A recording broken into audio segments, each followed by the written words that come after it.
이번에는 국민의힘 토론 얘기를 좀 해보도록 하겠습니다. 어젯밤 늦은 시간에 네 번째 TV 토론이 열렸는데 외교, 안보, 통일 정책이 주제였습니다. 그리고 여기서 후보 간에 얘기했던 내용들, 핵 관련 정책들, 또 모병제, 여성 징병제 등등을 놓고 후보들 간에 여러 가지 얘기가 오고 갔는데 어떻게 보셨는지 두 분의 총평이 궁금합니다. 먼저 평론가님. 네. 그러니까 보수 지지층이면 굉장히 관심을 가질 수밖에 없는 주제잖아요. 그렇군요. 네. 그러니까 안보는 보수다 이런 얘기 늘 하지 않습니까? 그래서 이제 사실은 어제 토론에 아마 보수 지지층 중에는 보신 분들이 굉장히 많을 네. 거예요. 그런데 지금 상황이 어떠냐면 윤석열 후보의 안보에 블랙홀이 존재한다라는 걸 다른 후보들이 감지를 이미 한 겁니다. 지난번 토론회 때 김여정 담화에 대해서 아느냐 하니까 잘 제대로 답변도 못했고 그 담화가 나왔는지도 지금 잘 모르고 있는 그런 면모를 보였단 말이에요. 사실 최근에 그 안보 이슈 중에서 가장 큰 이슈가 뭔가요? 문재인 대통령 유엔 총회 가서 종전선언 제안 다시 한 거, 그리고 그 연장선에서 김여정 담화 2개 나온 것, 그게 사실은 가장 뜨거운 이슈잖아요. 그죠? 자, 그런데 가장 핵심 지금 안보 이슈를 유력 보수당의 대권 주자가 모르고 있다? 상황이 어떻게 전개되는지? 이건 정말 블랙홀도 이만저만한 블랙홀이 아닌 거죠. 그래서 사실은 어저께 어떻게 보면 그 안보 이슈와 관련한 연장전이 펼쳐진 네. 그런 상황이고, 다른 후보들로서는 당연히 집중적으로 파고들 수밖에 없는 거죠. 왜냐하면 안보에 관해서는 조금 전에도 말씀드렸듯이 보수 지지층들이 가장 중요하게 여기는 이슈란 말이에요. 그렇기 때문에 어저께 좀 굉장히 치열하게 공방이 좀 붙었던 게 아닌가 이렇게 생각을 합니다. 그렇군요. 윤석열 후보가 일요일에 있었던 TV 토론에서 상당히 좀 이 부분에 대해서 약점을 드러냈고 여기에 대한 집중적인 공략이 어제 있었다라고 말씀을 하셨습니다. 교수님께서 어떻게 보셨습니까? 같은 생각이에요. 네. 그러니까 윤석열 후보가 갖고 있는 여러 가지 준비 안 된 모습 이런 부분들이 드러난 거라고 저는 봐요. 그러니까 김여정 담화도 그렇고 작전 계획이죠. 5015 문제도 그렇고 그것도 거의 모르는 정도라고 볼 수밖에 없잖아요. 답변한 거 설명해 주세요. 이렇게 얘기해버리면 아니 다른 후보가 물어봤는데 후보는 좀 설명 좀 해주시오 이렇게 나오면 안 되는 거잖아요. 그런 부분들은 사실은 좀 문제가 있다고 저는 보고요. 이런 부분들이 결국 이제 보수 지지층이 윤석열 후보가 그 전에 이제 정권 교체를 할 수 있는 어떤 인물 이렇게 이미지가 만들어졌는데 토론회가 진행되면 진행될수록 준비 안 된 모습, 자질의 문제 이런 문제가 계속 발각이 되면서. 제가 발각이라고 표현해서 좀 부정적으로 느낄지 모르겠지만 어쨌든 드러나게 되면서 네. 사실은 지지층에서도 상당히 저는 이반이 있을 거라고 생각해요. 이분이 과연 대통령으로서의 능력과 자질을 갖고 있는 분인가 여기에 대한 궁금증이 생길 수밖에 없고 특히 안보 문제에 있어서는 거의 이렇게 되면 가장 이슈가 되는 내용마저도 파악을 못하고 있다고 하면 과연 대통령으로서 국군 통수권자로서의 역할을 제대로 할 수 있을까. 네. 또 안보 문제는 더더욱 중요한 문제 아니겠습니까? 한반도에 있어서. 근데 이제 그런 문제도 논란이 되고 또 앞으로 우리가 다루겠지만 본인이 한 말에서 미국 측에서 상당히 반발을 하고 있는 상황이에요. 이런 상황이 계속되면 사실은 지지층 입장에서 이반이 커질 수밖에 없다고 저는 봅니다. 아무리 이 사람이 그런 이미지를 갖고 있다 하더라도 그 대통령으로서의 역할이나 능력을 발휘할 수 있는 상황이 안 된다고 하면 철회하지 않겠어요? 다른 선택을 할 수밖에 없는 구조로 갈 가능성이 있어서 윤석열 후보 입장은 상당히 어려운 상황이 될 거다. 본인의 말, 실언들이 결국 쌓이고 쌓여서 본인의 이미지까지도 갉아먹는 상황까지 갈 수 있다. 저는 그렇게 봅니다. 네. 자, 두 분의 총평을 들어봤는데 또한 구체적으로 이 후보들 간의 공방이 뜨거웠던 대목들이 몇 개 있기도 합니다. 대장동 의혹이 어제 국민의힘 토론회에서도 도마 위에 올랐는데 윤석열 후보 검찰총장 시절에 이거 왜 몰랐느냐라는 그런 공세가 있었습니다. 홍준표 후보가 이거 몰랐냐라고 물어봤더니 윤 전 총장 전혀 몰랐다라고 얘기를 했고 몰랐으면 무능한 거다라고 쏘아붙였는데 여기에 대해서 윤 전 총장이 무능해서 죄송합니다. 또 이렇게까지 얘기를 했습니다. 물론 약간 웃으면서 주고받았습니다만 어떻게 봐야 됩니까? 저는 이 말도 대단히 부적절하다고 생각해요. 네. 무능해서 죄송합니다. 이거는 그러면 본인이 무능을 지금 인정하는 거잖아요. 대통령 후보로 나오신 분이 저렇게 대응하면 안 된다고 생각합니다. 이게 무슨 그냥 사석에서 하는 얘기가 아니고 네. 전 국민이 바라보고 지지자들이 바라보는 그런 토론 현장에서 무능해서 죄송합니다. 본인의 무능을 인정해버렸어요. 이거는 저는 아니라고 봐요. 이렇게 되면 국민들이 볼 때 이분은 정말 진짜 무능하다는 건가? 검찰총장 할 때 제대로 역할을 했을까? 이 부분에 대해서 의심이 들지 않겠습니까? 저는 이런 발언을 해서는 안 된다고 봅니다. 최선을 다해서 본인이 할 수 있는 말을 해야 된다고 보고요. 그 당시에 왜 그게 그렇게 됐는지에 대해 설명을 해야 되겠죠. 그게 열심히 하는 모습일 텐데 아무리 웃으면서 했다 하더라도 무능해서 죄송합니다 말을 했다고 하는 것은 대선 후보로서 저는 자질에 상당한 의문이 생기는 발언이라고 생각이 들어요. 아까도 제가 말씀드렸지만 본인의 발언이나 내용들을 보면 준비 안 되고 정제되지 않고 후보로서의 자질을 검증받지 못했다고 하는 느낌을 주는 그런 말과 단어들이 계속 나오고 있어요.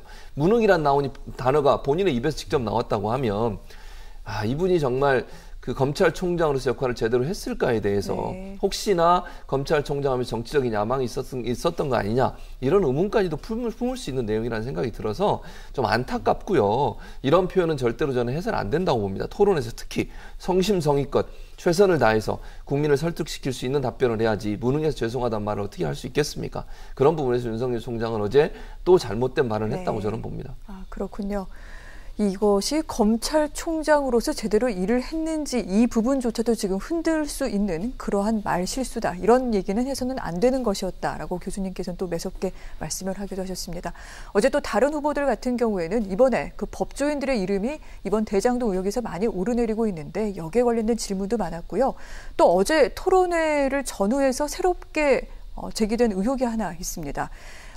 이 자산관리회사 화천대유의 대주주가 김만배 씨이고 김만배 씨의 누나가 이 관련 천화동인이라는 또 주식들이 있었죠. 펀드가 있는데 이 펀드 3호의 실소유주로 알려져 있습니다. 그런데 이 누나가 윤석열 전 총장의 아버지가 살고 있던 집을 구입을 했다라는 그런 보도가 나왔습니다. 총장으로 임명되기 전에 이런 어떤 매매가 있었다라는 건데 여기에 대해서 그 시세보다 좀 낮은 가격에 집을 샀는데 이거 다운계약서 등등이 의심이 된다라는 유튜브 한 채널의 보도가 있었고 여기에 대해서 윤 후보 캠프에서는 이거 오보다 법적 조치 취하겠다. 지금 이렇게 얘기를 하고 있습니다.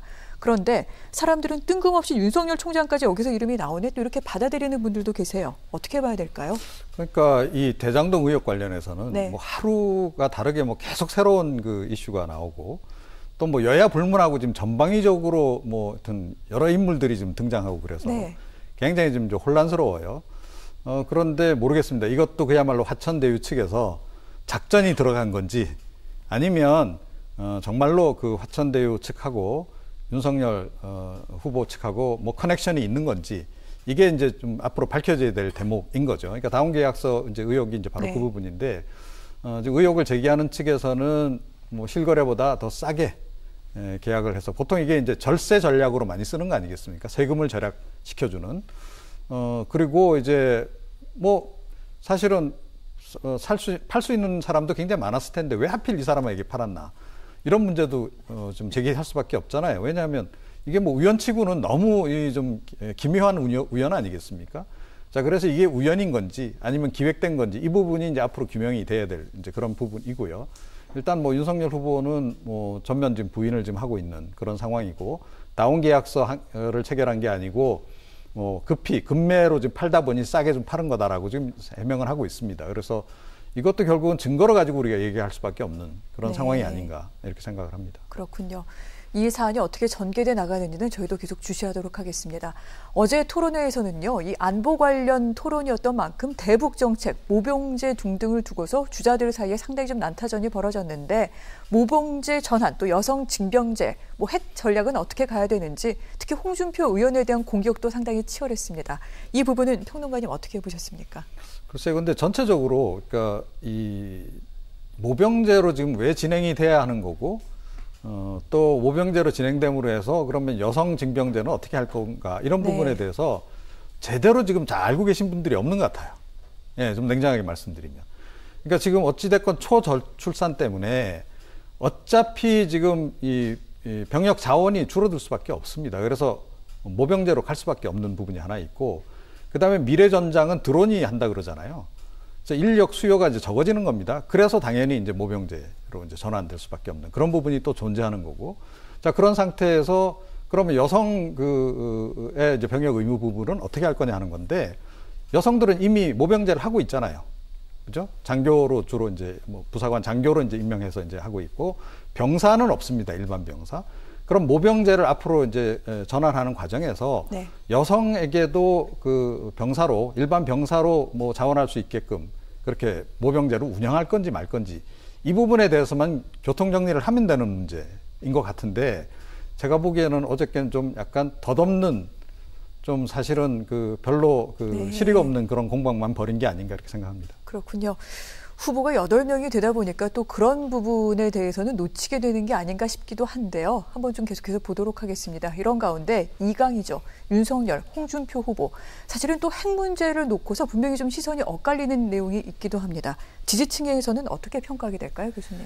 일단 저는 아까도 우리가 잠깐 언급했습니다. 윤 전 총장, 윤 후보가 갖고 있는 안보관이 상당히 부실하다 이런 부분이 드러나서 상당히 저는 부정적 영향을 미칠 거라고 봅니다. 그러니까 보수 진영에서는 안보관에 대해서 상당히 중요하게 생각하고 핵 문제나 아니면 주한 미군 문제 이런 문제는 상당히 민감한 사안이거든요. 근데 네. 홍준표 후보가 그걸 아주 깊이 있게 또는 뭐 여러 가지 방법으로 공격을 해가지고 많은 부분 윤 후보의 어떤 부실한 준비를 드러나게 만드는 요소로 작용을 했어요. 그 부분은 윤 후보에게 상당히 부정적으로 갈 가능성이 있다고 봅니다. 작전계획 501호에 잘 모르는 부분이라든지 김여정 담화에 대해서 답변을 못한 부분이라든지 핵 문제 같은 경우도 핵무장 얘기했는데 미국 측에서 거기에 대해서 반발을 하는 상황이 돼버렸고 이런 상황이 돼버리면 네. 보수 지지층 입장에서는 윤 후보의 안보관이 제대로 준비가 안 돼 있는 거 아니냐, 대북 정책이 제대로 준비가 안 돼 있는 거 아니냐 이런 의미가 생기면서 홍준표 의원은 공격만 막 했잖아요. 그러니까 사실은 본인한테 마이너스가 그렇게 될 게 없어요. 근데 윤 후보는 대답하는 과정에서 대답이 잘 안 됐기 때문에 더 마이너스적 요소가 될 거다. 그래서 네. 안보 문제에 있어서는 일단 윤 후보가 좀 더 부정적 영향을 받을 가능성이 있지 않겠나 그렇게 전망이 됩니다. 그렇군요.